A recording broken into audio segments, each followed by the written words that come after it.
नगरपंचायत सुरू आहे. प्रचाराला शेवटचे 2 ते 3 दिवस शिल्लक आहे. कशा प्रकारचा प्रचार चालू आहे?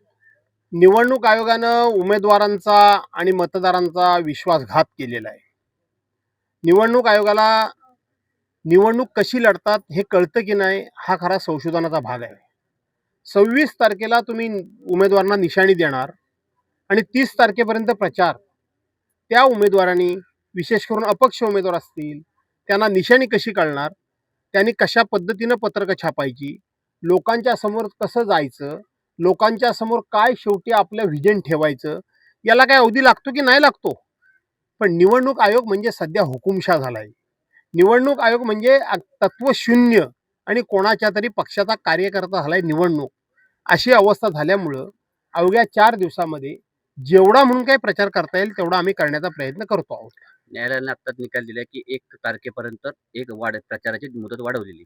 असं आहे की ही काय न्यायालयानं आत्ता त्याच्यामध्ये सांगितलं काय मोठं, किंवा निवडणूक आयोगानं सांगितलं काय मोठं विशेष काम केलं नाही. हे पूर्वीच होतं. विधानसभा आणि लोकसभेला 48 तास अगोदर प्रचार थांबवला जायचा आणि स्थानिक स्वराज्य संस्थेला त्या ठिकाणी 12 तास अगोदर प्रचार थांबवला जायचा. परंतु मनाला वाटेल ते ठरवायचं आणि मग त्यामध्ये वारंवार बदल करत यायचे. लोकांनी चूक केली तर गुन्हेगार, आणि यांनी चुका केल्या तर ते मात्र निवडणुकीच्या नियमाला धरून आहे.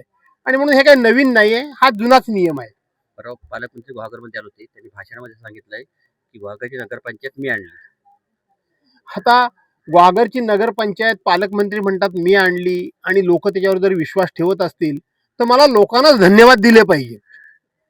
कोण विरोधक किंवा राजकीय किंवा काय एखादा स्टेटमेंट करतो त्याच्यावर बोलण्यापेक्षा ऐकणाऱ्या लोकांना, की समोरचा बोलणारा माणूस आपल्याला अडाणी समजून बोलतोय का, आपल्याला अज्ञानी समजून बोलतोय का, आपल्याला काहीच कळत नाही असं समजून बोलतोय का.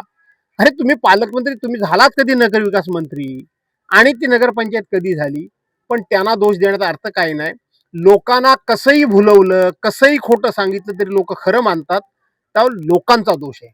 त्यांनी सांगितलं की एनरोन पासूनचा हा रस्ता आहे, हा त्यांच्या पुढच्या टायमाला गुळगुळीत होणार आहे. बरोबर आहे.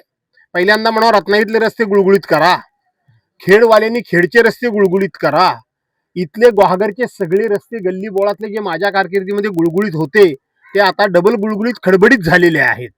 त्यांना म्हणा, एक गाणं झालं होतं निवडणुकीमध्ये, इकडे तिकडे चहूकडे रस्त्यावर खड्डे पडले.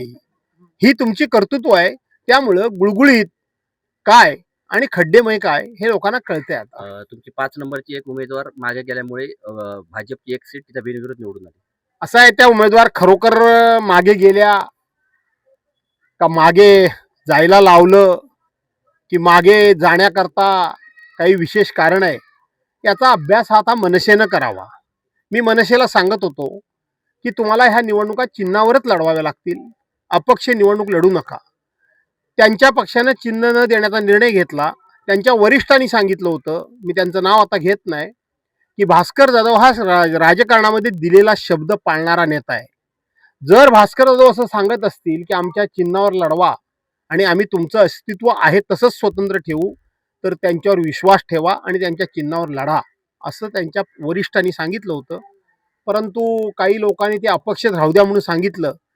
काही अगोदरच ठरलं होतं का माहीत नाही.